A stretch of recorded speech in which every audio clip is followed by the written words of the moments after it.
Good afternoon, Chad.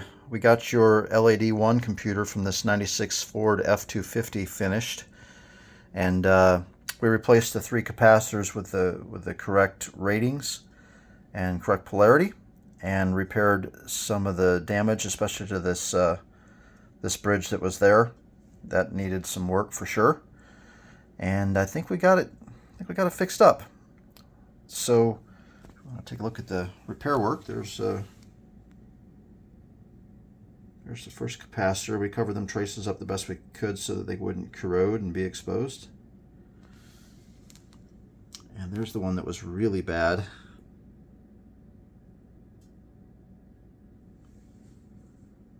And there's the third one.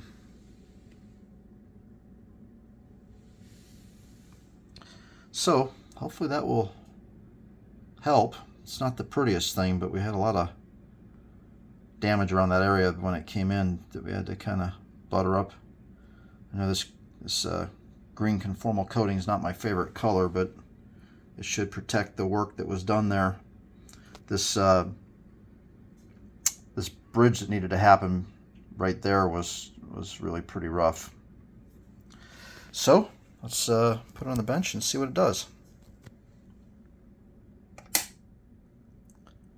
This is power, this is the check engine light, and this is the fuel pump, and that's the 5-volt regulator. So we turn the key on, we expect the fuel pump to run for 1 second, and it does. And it's got 5 volts like it's supposed to on the regulator. And let's see if the code pulling stuff goes okay. Here we go. Yep, that's all working fine. So on the bench, everything's okay.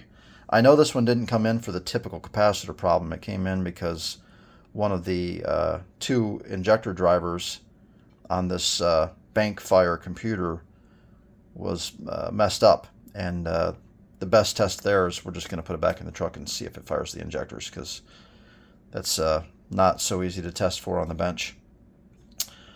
All right, my friend, good luck.